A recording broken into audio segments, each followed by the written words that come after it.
ध्वनि प्रदूषण की वजह से भारत में हर साल हजारों लोग अपनी सुनने की क्षमता खो देते हैं। ज्यादा शोर की वजह से लोगों को रात में नींद भी नहीं आती और इससे उन्हें तनाव और बेचैनी की शिकायत भी हो जाती है। सेंट्रल रोड रिसर्च इंस्टीट्यूट ने हाल ही में 5 महानगरों के ध्वनि प्रदूषण पर एक रिसर्च की है, जिससे चौंकाने वाले आंकड़े सामने आए हैं। इसलिए ये रिपोर्ट आपके लिए बहुत अहम है। अगर आप भी ध्वनि प्रदूषण से परेशान हैं तो आपको हमारी रिपोर्ट देखनी चाहिए।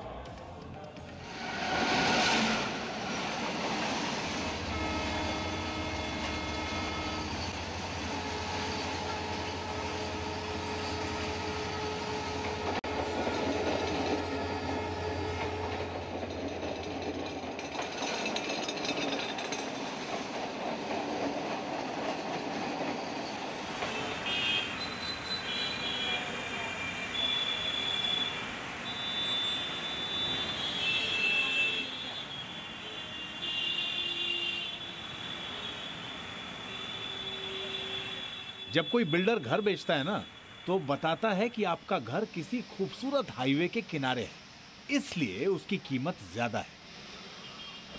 लेकिन क्या आपको मालूम है कि किसी हाईवे या फ्लाईओवर के किनारे बने घर की कीमत आपको अपने स्वास्थ्य के जरिए चुकानी पड़ती है।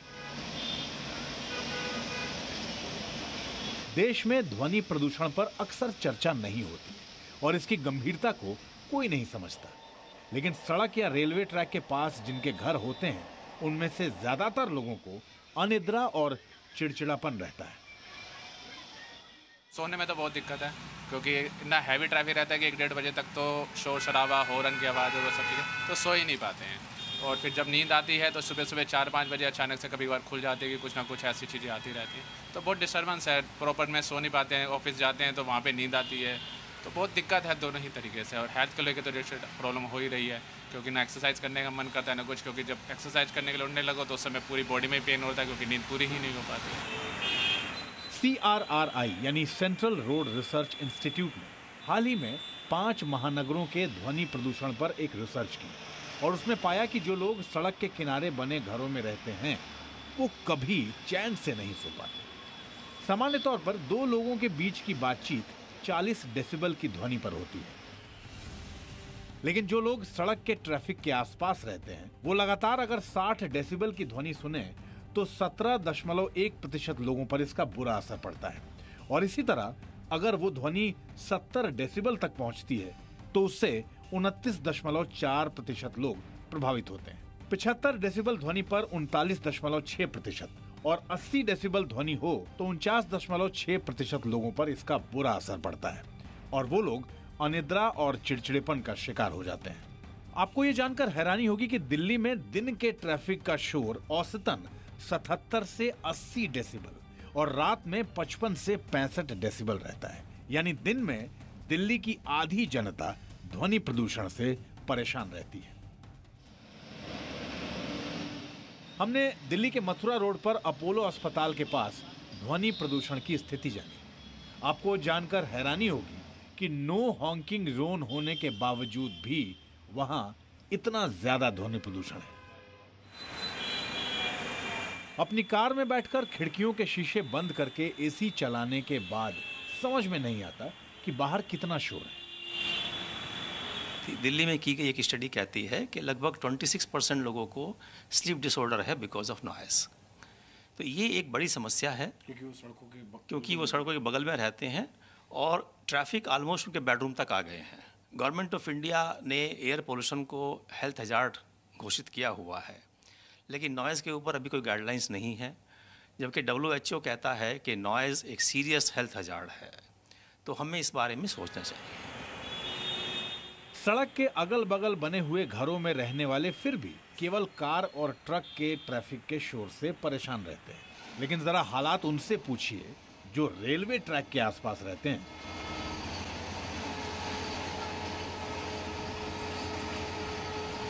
आपको ये 2 ट्रेनें जाती हुई नजर आ रही हैं और इन दोनों ट्रेनों का जो ट्रैक है वो आगे जहां ये ट्रैक थोड़ा सा राइट की तरफ टर्न हो रहा है, वहां आप देखिए दोनों तरफ सिर्फ रिहायशी इलाके हैं और ये महानगरों के रिहायशी इलाके ट्रैक के दोनों तरफ बिल्कुल क्लोज प्रॉक्सिमिटी में है ख़ास तौर पे सबसे ज़्यादा दिक्कतें जो आ रही हैं जिन लोगों को, वो लोग हैं जिनके बेडरूम इन ट्रैक्स के किनारे बसे हुए हैं। जैसे कोई घर है, उसमें घर का दरवाज़ा या फिर खिड़की या फिर बालकनी या फिर जो टेरेस है वो रेलवे ट्रैक की तरफ खुलता है।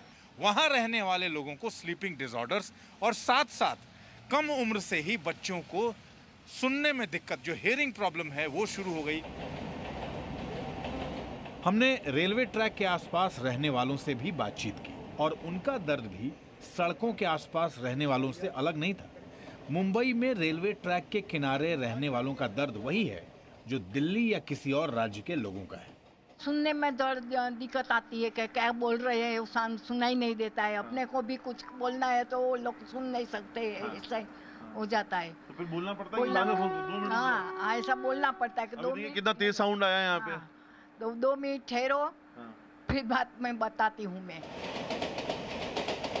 वो रिहायशी इलाके जहां लोगों के घर हैं, इन घरों में रहने वालों ने सोचा तो यही था कि दुनिया की भागदौड़ के बाद घर में शांति मिलेगी, लेकिन ट्रैफिक का शोर उनसे वो शांति छीनता जा रहा है। तो फिर सवाल ये उठता है कि आखिरकार किया क्या जाए।